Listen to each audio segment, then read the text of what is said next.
जय श्री राम। हर हर महादेव। मैं अधिवक्ता बागेश श्रीवास्तव वाराणसी से पुनः आप लोग के समक्ष उपस्थित हुए एक नया वीडियो लेकर नई ऊर्जा के साथ। और मुझे विश्वास है कि आप लोग भी ऊर्जावान होंगे।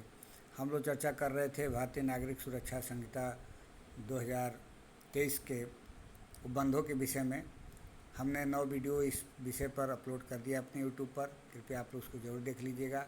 आज हम लोग चर्चा करेंगे कि माननीय उच्चतम न्यायालय, उच्च न्यायालय और सेशन खंड को या चीफ जुडिशियल मजिस्ट्रेट को या डिस्ट्रिक्ट मजिस्ट्रेट को क्या पावर होते हैं अपने अधीनस्थ न्यायालयों के या खंडपीठ के अधीन सुनवाई हो रहे किसी पत्रावली को कहीं ट्रांसफ़र करने का। हम लोग ने देखा था सीआरपीसी में धारा 406 से लेकर के 412 तक प्रक्रियाएं दी गई थी। यहाँ पर धारा 446 से लेकर के 452 तक में ये व्यवस्था दी गई है। अध्याय 33 में इसका वर्णन किया गया है। टाइटल भी है ट्रांसफ़र ऑफ क्रिमिनल केसेज। अब माननीय उच्चतम न्यायालय का देख लिया जाए पावर क्या है। तो धारा 446 में कह रहा है कि power of supreme court to transfer cases and appeals. कोई बदलाव नहीं हुआ है, जैसे पुराने अधिनियम में धारा 406 में था वैसे इसमें 446 में है।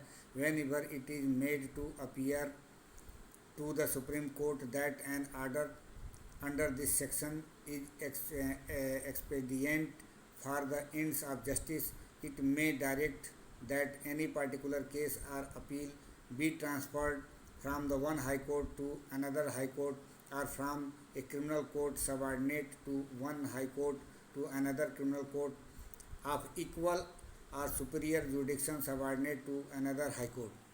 मतलब इसमें एक बहुत बृहद पावर माननीय उच्चतम न्यायालय को दिया जा रहा है कि किसी भी हाई कोर्ट से दूसरे हाई कोर्ट के खंडपीठ में या उसी के हाई कोर्ट के किसी निचले खंडपीठ में उसकी जुरिडिक्शन में ट्रांसफ़र कर दिया जाएगा, और ये एंड ऑफ जस्टिस के पर्पज़ से ही किया जाएगा। दूसरा इसका कह रहा है उपधारा कि the supreme court may act under this section only on the application of the attorney general of India or of a party interested, and every such application shall be made by motion, which shall accept when the application is the Attorney General of India or the Advocate General of the state, be supported by affidavit or affirmation। इसके कहने का मतलब ये है कि दो ही लोगों की बात कर रहा है, या तो अटॉर्नी जनरल ऑफ इंडिया के द्वारा दिया जाएगा या कोई जो उसमें हितबद्ध पक्षकार है उसके द्वारा दिया जाएगा। लेकिन यदि अटॉर्नी जनरल के अलावा हितबद्ध पक्षकार द्वारा कोई आवेदन दिया जाता है तो वो एफिडेविट के माध्यम से होगा और शपथ पत्र के माध्यम से समर्थित होगा।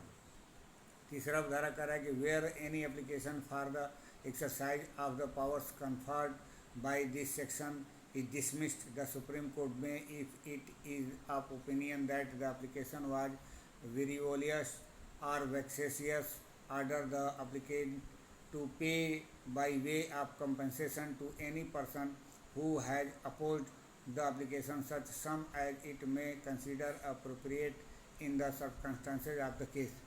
अब इसमें कोई लिमिट नहीं बांध रहा है कंपनसेशन के लिए। अगर जो जिसके द्वारा आवेदन किया गया है यदि वो परेशान करने की नीयत से अगर जो एप्लीकेशन दिया गया है तो उसमें सुप्रीम कोर्ट द्वारा उसके ऊपर कंपनसेशन भी अधिरोपित किया जाएगा। लेकिन यहाँ अमाउंट नहीं है, वो डिस्क्रिशनरी पावर है, कितना का कर सकता है। सेशन कोर्ट में 10,000 तक का इसमें अमेंडमेंट करके बढ़ा दिया गया है, जो कि पहले 1,000 था। तो ये थोड़ा सा मतलब बदलाव हुआ है। और हाई कोर्ट में इसी कंपनसेशन को लेकर के बेल बांड भरवाने की बात कही गई है। थोड़ा सा ये बदलाव हुआ है, बाकी सब कुछ पुराने ही तरीके से सीआरपीसी में। अब हाई कोर्ट को देख लेते हैं। Power of high court to transfer cases and appeals, धारा 447 447 sub clause 1। Whenever it is made to appear to the high court. अब 3 कैटेगरी बता रहा है किस वजह से हो सकता है। That the fair and impartial inquiry या trial can not be had in any criminal court subordinate thereto. पहला तो ये रीजन हो गया। दूसरा कह रहा है that some questions of law of unusual difficulty is likely to arise. दूसरा क्वेश्चन ये है कि अगर विधि का कोई प्रश्न ऐसा अराइज हो सकता है। तो तीसरा कह रहा है कि that an order under this section is required by any provisions of this Sanhita or will tend to the general convenience of the parties or witnesses or is expedient for the ends of justice. तो इन 3 आधारों पर application दिया जा सकता है कि कोई फाइल हाई कोर्ट के समक्ष जो एप्लीकेशन दिया जाएगा कि कोई फाइल ट्रांसफ़र किया जाए। अब ये कह रहा है कि इट में आर्डर, क्या आर्डर होगा, that any offence be inquired into or tried by any court not qualified under section 197 to 205 both inclusive but in other respects competent to inquire into or try such offenses। इसके कहने का मतलब कि किसी के यहाँ भी ट्रांसफ़र किया जा सकता है जो भले ही इन धाराओं के अंदर तो सक्षम नहीं है, लेकिन वो सक्षम है उस चीज़ को ट्रायल करने के लिए। मतलब जुडिक्शन तो उसके नहीं बन रहा है, लोकल जुडिक्शन तो नहीं बन रहा है, लेकिन वो कम्पिटेंट है ट्रायल करने के लिए, तो उसके यहाँ वो फाइल ट्रांसफ़र कर दी जाएगी। दूसरा कह रहा है कि that any particular case or appeal or class of cases or appeals be transferred from a criminal court subordinate to its authority to any other such criminal court of equal or superior jurisdiction. तो यहाँ कोई दिक्कत नहीं है, वो किसी भी उसके बराबर के किसी न्यायाधीश के पास या उसके सुपीरियर के यहाँ ट्रांसफ़र किया जा सकता है। तीसरा कह रहा है कि और क्या कर सकता है, that any particular case be committed for trial to a court of session, court of session को ट्रांसफ़र कर सकता है। चौथा कह रहा है कि that any particular case or appeal be transferred to and tried before itself, या तो खुद भी अपने पास मंगा सकता है। अब इतना काम कर सकता है वो, कोई एप्लीकेशन दिया जाता है तो। फिर उपधारा 2 कह रहा है कि the high court may act either on the report of the lower courts on or the application of a party interested or on its own initiative. अब यहाँ 3 कंडीशन में एप्लीकेशन को वो कह रहा है कि इंटरटेन करेगा, या तो लोअर कोर्ट से ऐसा कोई आया हो इस तरीके का रिपोर्ट, या खुद पार्टी जो है एप्लीकेशन दी है जो इंटरेस्टेड पार्टी है, या अपने खुद के भी सो मोटो से भी ऐसा कर सकता है। देखिए सुप्रीम कोर्ट में यही चीज़ थोड़ा सा अंतर हो गया था, वहाँ पर जनरल पावर ऑफ अटॉर्नी जो हैं उनके द्वारा हो सकता था, इंटरेस्टेड पार्टी के द्वारा हो सकता है। यहाँ राज्य के विधि अधिवक्ता के द्वारा नहीं है, यहाँ सीधे सीधे पार्टी को कह रहा है, और स्वयं जो है लोअर कोर्ट द्वारा कोई रिपोर्ट आया तब, या सो मोटो से। प्रोविजो कर रहा है कि provided that no application shall lie to the high court for transferring a case from one criminal court to another criminal court in the same session division unless an application for such transfer has been made to the session जज and rejected by him. अब ये कह रहा है कि अगर कोई ऐसा एप्लीकेशन है पत्रावली का ट्रांसफ़र करने के लिए जो एक ही सेशन खंड के किसी विभिन्न न्यायालयों में ट्रांसफ़र करने की बात के लिए हाई कोर्ट को गया है, तो तब तक उसको एंटरटेन नहीं करेगा जब तक कि सेशन कोर्ट में उस चीज़ को खारिज न कर दिया गया। मतलब अगर एक ही सेशन खंड में किसी के यहाँ ट्रांसफ़र करने की बात आ रही है तो पहले आप सेशन जज के यहाँ देंगे, यदि उनके द्वारा खारिज कर दिया जाता है तब हाई कोर्ट आप जाएंगे। तीसरा उपधारा करें कि every application for an order under sub section 1 shall be made by motion which shall except when the applicant is the advocate general of the state be supported by affidavit or affirm. अब देखिए वहाँ पे तो ये नहीं कह रहा था कि किसके द्वारा दिया जाएगा, लेकिन अब यहाँ एक उपधारा 3 में एडवोकेट जनरल को भी शामिल कर दिया कि अगर जो एडवोकेट जनरल द्वारा एप्लीकेशन नहीं दिया गया है तो वो एफिडेविट द्वारा समर्थित होगा। इट मीन्स एडवोकेट जनरल भी एप्लीकेशन लगा सकते हैं। इसका उपधारा 4 कह रहा है कि when such application is made by an accused person the high court may direct him to execute a bond or bail bond for the payment of any compensation which the high court may award under subsection 7। अब देखिए subsection 7 में जो high court कर सकता है compensation के लिए जो वैक्सेशन और मतलब परेशान करने की नीयत से अगर जो किया गया है और उस पर कोई विपक्षी अपोज करता है, डिसमिस किया जाता है अगर जो एप्लीकेशन, तो उस कंडीशन में वो कह रहा है कि पहले ही यहाँ पे उस क्षतिपूर्ति के लिए बॉन्ड या बेल बॉन्ड भरवा लेगा। ये एक थोड़ा सा यहाँ संशोधन किया गया है। 5वां उद्धार करें कि every accused person making such application shall give the two the public prosecutor notice in writing of the application together with a copy of the grounds on which it is made, and no order shall be made on the merits of the application unless at least 24 hours have elapsed between the giving of such notice and the hearing of the application। मतलब इसके कहने का मतलब कि अगर कोई भी अभियुक्त द्वारा एप्लीकेशन दिया जाता है तो पब्लिक प्रोसिक्यूटर को नोटिस दिए कि 24 घंटे की जब तक बीत नहीं जाएंगे तब तक उसके बारे में सुनवाई नहीं की जाएगी। कम से कम 24 घंटे व्यतीत हो गए हों और उनको सूचना दे दी गई हो, तब उसके एप्लीकेशन को सुना जाएगा। उपधारा 6 कह रहा है कि where the application is for the transfer of a case or appeal from any subordinate court, the high court may if it is satisfied that it is necessary so to do in this interest of justice, order that pending the disposal of the application or proceedings in the subordinate court shall be stayed on such terms as the high court may think fit to impose। मतलब ये कह रहा है कि जब तक वहाँ कोई सुनवाई हो रही है तब तक निचली अदालत में उस कार्रवाई को रोक देने की बात कह रहा है, तब तक रोक दी जाएगी। और एक और बात प्रोवाइडो कर रहा है कि provided that such stay shall not affected the subordinate court's power to remand under section 346। मतलब प्रतिप्रेषण का मामले में उनके पावर को, शक्ति को ये बाधित नहीं कर रहा है, लेकिन बाकी के मामलों में प्रोसीडिंग को रोक दी जाएगी। अब उपधारा 7 देख लिया जाएगा। Where an application for an order under sub section 1 is dismissed, the high court may if it is of opinion that the application was frivolous or vexatious, order the applicant to pay by way of compensation to any person who has opposed the application such sum as it may consider proper in the circumstances of the case। यहाँ पर भी कोई amount की बात नहीं कही गई है, वो जैसा उस मामले में उचित समझेगा हाईकोर्ट द्वारा किया जाएगा। लेकिन उसके लिए कह रहा है कि शुरू में ही एक बॉन्ड और वेल बॉन्ड अगर जो अभियुक्त द्वारा एप्लीकेशन दिया गया है तो भरवा लिया जाएगा। यदि मामला डिसमिस किया गया तो आपको इतना पैसा जमा करना होगा। 8वां उपधारा कर रहा है कि when the high court orders under sub section 1 section 1 that a case be transferred from any court for trial before it shall observe in such trial the same procedure which that court would have observe if the case has not been so transferred. मतलब उसके पास जो transfer होकर आएगा तो कह रहा है कि इसको पावर होगा और उसी प्रकार ट्रीट किया जाएगा।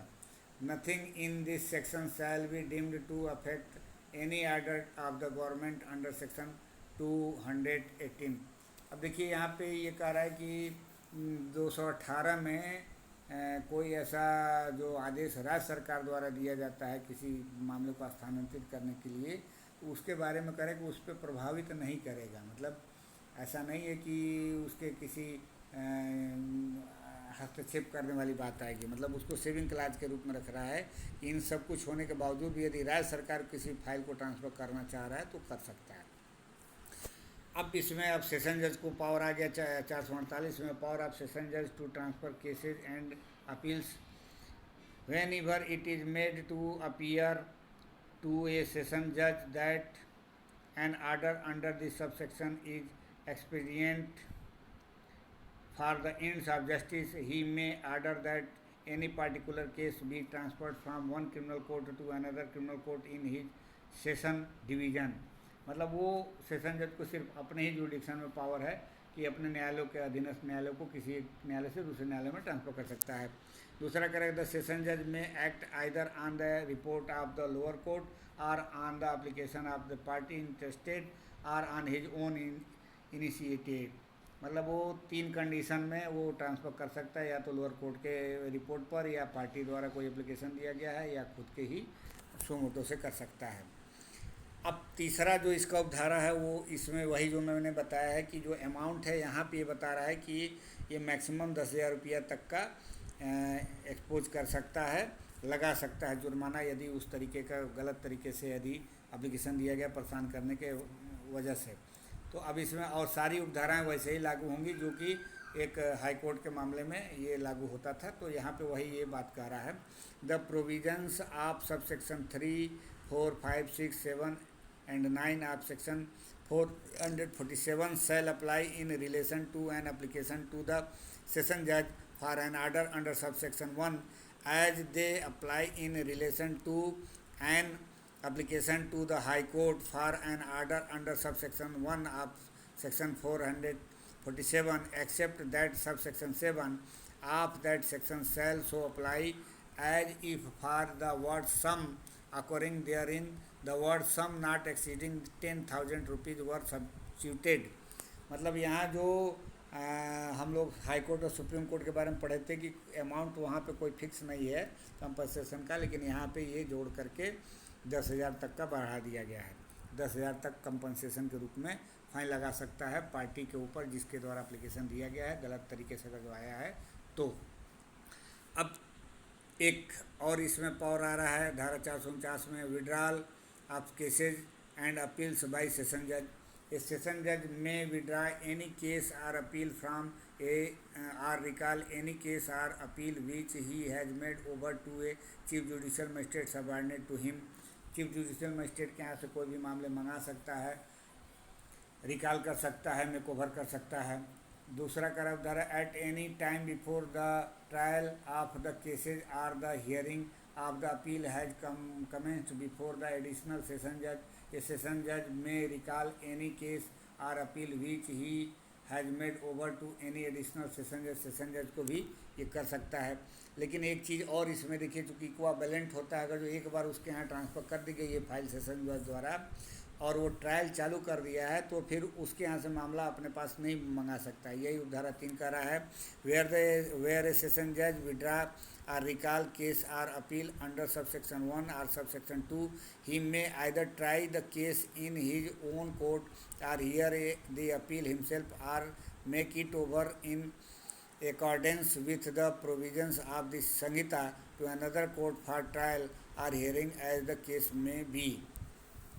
वो मंगा सकता है, कर सकता है खुद के लिए, ये बात कह रहा है।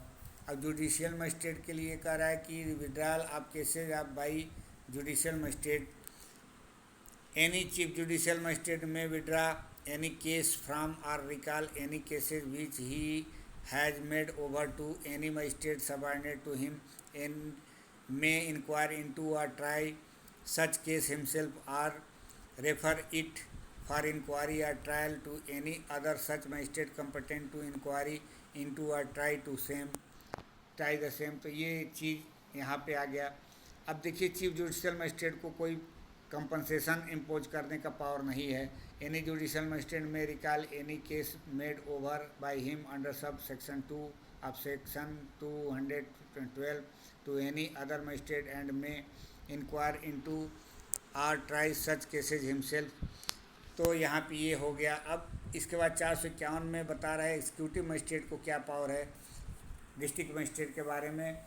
ये कह रहा है कि मेकिंग ओवर और withdrawal of cases by executive magistrate, any district magistrate और सब डिविजनल मजिस्ट्रेट में, पहला कह रहा है मेक ओवर और disposal any proceeding which has been transfer started before him to any magistrate subordinate to him. B कह रहा है विड्रा एनी केसेज फ्रॉम और recall any cases which he has made over to any magistrate subordinate to him and dispose of such proceeding himself or refer to it for disposal to any other magistrate। तो इतने power एक district magistrate को है। अब धारा 452 में कह रहा है कि यदि सेशन कोर्ट द्वारा या डिस्ट्रिक्ट मजिस्ट्रेट द्वारा या चीफ जुडिशियल मजिस्ट्रेट द्वारा अगर जो कोई ऐसा पावर का इस्तेमाल किया जा रहा है तो उसमें रीजन ज़रूर लिखा जाएगा। हाई कोर्ट और सुप्रीम कोर्ट के लिए ऐसा नहीं है, लेकिन in session court, chief judicial magistrate या डिस्ट्रिक्ट मजिस्ट्रेट के लिए बता रहा है। कह रहा है कि धारा 452 ए सेशन जज or magistrate making an order under section 448, section 449, section 450 और section 451 shall record his reason for making it. तो यह हम लोगों ने देखा धारा 446 से लेकर के 452 तक कि कैसे सुप्रीम कोर्ट से लेकर के एक चीफ जुडिशियल मजिस्ट्रेट तक अपने निचली अदालतों के यहाँ पेंडिंग मामलों को कैसे ट्रांसफ़र कर सकते हैं। कुछ बदलाव नहीं हुआ है, थोड़ा सा बदलाव हुआ है जिसको हमने डिस्क्लोज़ किया है। आप लोग को मेरी बातें ज़रूर समझ में आई होंगी। मेरा निवेदन है कि यदि मेरे इस चैनल को आप सब्सक्राइब नहीं किए हैं तो सब्सक्राइब ज़रूर कर दें, बेल आइकन को भी दबा दें ताकि मैं कोई नया वीडियो अपलोड करूं तो आपको इसकी सूचना तुरंत मिल जाए, और अन्य व्यक्तियों को भी शेयर करें ताकि अन्य व्यक्ति भी लाभ उठाएं। मिलते हैं अगले वीडियो में नए टॉपिक के साथ, तब तक के लिए इजाज़त दीजिए। धन्यवाद।